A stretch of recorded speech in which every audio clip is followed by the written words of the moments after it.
Good morning. The year 1989. The evening news carried the story. Yet another earthquake.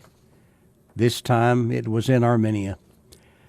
The earth trembled for 4 long minutes.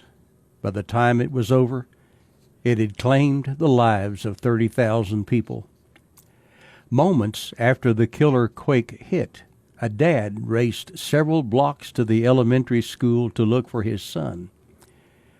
The structure had been leveled, and it looked impossible for there to be any survivors at all.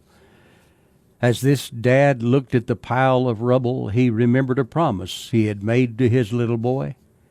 "No matter what happens, son," he says, "I'll always be there for you." Spurred on by remembering his pledge, this dad found the area nearest where his son's classroom had once stood, and that's where he started digging. Now other parents arrived and began weeping for their children who were surely dead underneath all that rubble. As this man continued to dig, everyone tried to persuade him just give up, but he refused. In fact, for the next 38 hours, he dug through that rubbish. His hands were bleeding.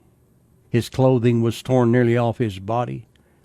He was exhausted, nearly beyond the limits of human endurance. But then the atmosphere suddenly changed as he pulled back yet another boulder, and he heard something. It was his son's voice. He called his name and heard his son respond, "Dad, it's me. I told the other kids not to worry.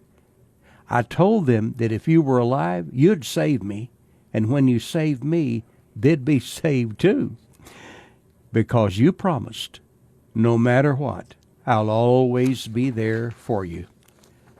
Today, there may be those listening to me for whom life seems to have completely disintegrated. Your hopes are in ashes, and there isn't any solid ground you can claim for your own. You've seen others who have been in much the same situation as you are in now, and they just threw in the towel. And you may have asked yourself 1,000 times, where is God in all this? What did I do to deserve what's happening in my life? I have been there, folks. I know how that feels. Seems like the hurt never will go away. Never. But then, I felt something I hadn't felt in a long time. I couldn't really put my hand on it or describe it, but I knew it was real. And suddenly I knew everything was going to be all right, because God promised He'd never leave me or forsake me. And sure enough, He came through. And my prayer is that God will come through for you as well. God bless.